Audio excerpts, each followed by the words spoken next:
Объемы продаж и производства хотанской бумаги значительно выросли по сравнению с прошлым.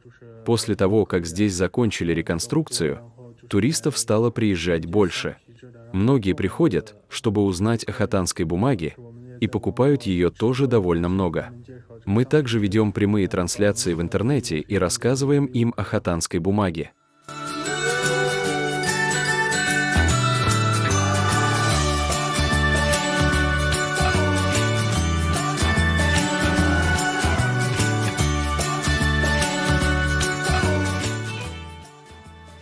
Рекомендуем туристам нашу продукцию. В основном я создаю такие креативные сувениры, как рамки для цветов, магниты на холодильник, брелки, вееры и еще более 20 видов изделий. У меня же наибольшей популярностью пользуются рамки для цветов и вееры. Мне очень нравится заниматься дизайном, потому что это моя собственная задумка, и это также уйгурское национальное нематериальное культурное наследие. Чтобы внести свой вклад в родной край, и чтобы люди со всего мира видели хотанскую бумагу нашей уйгурской родины.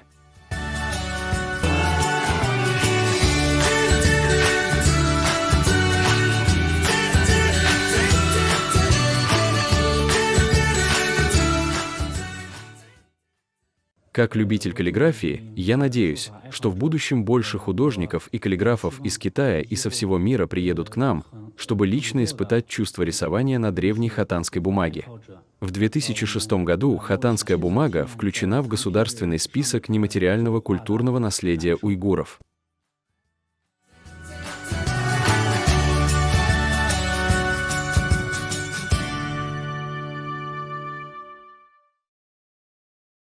Наша выставка «Бумага, передаваемая тысячелетиями». История развития бумаги началась в Хотане. Первая хотанская бумага появилась в эпоху Хань 2000 лет назад, благодаря чему люди начали писать на бумаге. Этот родовой дом уйгурской семьи, где делали хотанскую бумагу из шелковицы. При ремонте запретного города в Пекине была одна панорамная картина площадью более 170 квадратных метров, которая сохранилась в целости спустя 200 лет. Экспертиза показала, это хотанская бумага.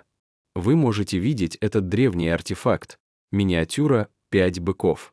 Она была нарисована художником времен династии Тан в VII веке. Это самое раннее из сохранившихся произведений живописи и каллиграфии в Китае, выполненное на хотанской бумаге. А это древнейшие уйгурские печатные книги с агдийским и уйгурским письмом на хотанской бумаге, за 700 лет до первой европейской типографии Гутенберга. Siz yo'qolish girdobig'i berib qolgan Xotan xom qog'ozga qanday qaraysiz?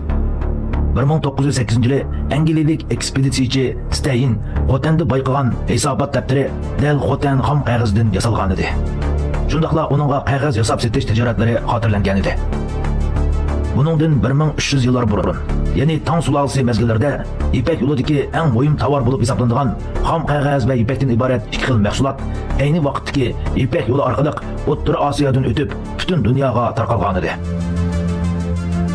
Davlatimizning eng chong muzeyxonasi bo'lib hisoblanadigan Gugung saroyini remont qilgandimi, dal mushu xom qog'oz muhim material sifatida ishlatilgan. Mana bu shundoq tarixiy ahamiyatga ega xom qog'oz yasash hunarchiligi avloddan avlodga miros qilib, oxiri Xotanning Qarqash noyisidagi xom qog'oz yasash ustasi To'xti Boqiy akaning oilasida to'xtab qoldi. To'xti Boqiy aka tugab ketgandan keyin uning bolalari va nevaralari izchil davomlashtirib kelyapti. Bu jarayonda davlat va avtonom rayonimizning alohida ko'ngil bo'lib qo'g'dishi natijasida 2006-yili 5-oyning 20 kuni Xotan xom qog'oz yasash hunarchiligi davlatlik g'ayriy moddiy meroslar tizimiga kirgizildi. Yaqinqi yillarda Qarqash noyisiga xom qog'oz makoni deb bir yurishlashgan sayohat markazi qurib chiqilib, har yili davlatimizning har qaysi joylaridan kelgan sayohatchilarni kutib oldi. Shundaqla dongliq rassom xattatlar kelib, xom qog'oz ustiga nozir go'zal san'at asarlarini qoldirib ketishdi.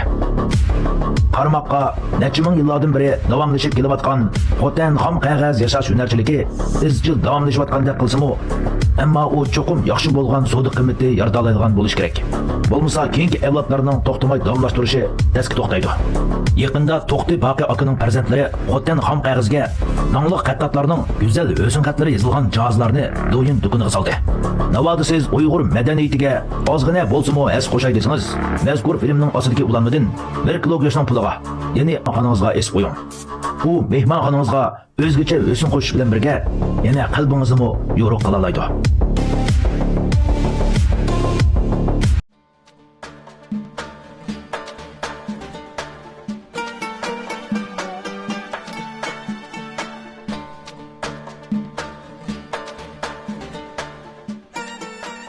Mening ismim Abduqodir Karim. Hozir Qarqash noyob Burchaqchi yezistiki xam qog'oz yasash o'rnida ishlayapman. Bu bo'lsa bizning xam qog'oz yasash o'rnimiz. Bu bosqich bo'lsa bizning qog'oz yasash bosqichidagi birinchi bosqich ujmi qavziqini chilash bosqichi. Buni 12 soat chilagandan keyin ikkinchi bosqich oqlash bosqichiga kirdi. Bu qilayotgan bosqich ikkinchi bosqich bu oqlash bosqichi. Buning hozir oqlash jarayonida shu tashdagi qarpostkini pakiz adalaymiz.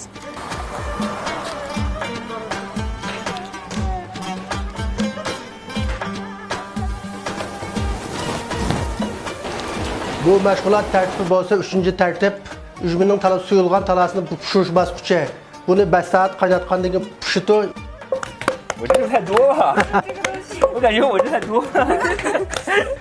Biz hozir borayotgan bu bosqich 4-bosqich suqish bosqichi. Bu bosqichni 20 minut soqqandan keyin suqish tamomlanib, mana ishlatish holatiga kirdi. Hozir mana ham qog'oz yasashdagi 5-tartib. Buningda mana suqab kelgan materialni mana elektrobaz echitish bosqichi. Qilib qilish bosqichini ishlayotganlar hozir. Bunun içine kıslamışım. Buramni qamay qilib bo'lamchi qo'ymaymiz. Bu bo'lsa bizning qog'oz yasashdagi eng oxirgi bosqichimiz, oftobga solish bosqichi. Buni oftobga solgandan keyin 2 soat atrofida oftobga qo'yamiz. Hozir ham qog'ozni tushunayotganlar barg'ancha ko'paydi. Hozir yoqtirib, ham qog'ozni yoqtirib ishlatganlar kunga ko'payib ketyapti hozir. Va 60 koy. Yo'q, tanisi.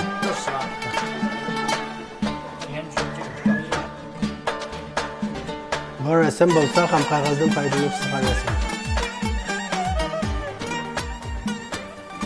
Ham qog'oz yasash kasbi bo'lsa, ajdodlarimiz bizga qoldirib ketgan bir boylik. Ben bu kasbni hozirga qadar davomlashtirib kelyapman.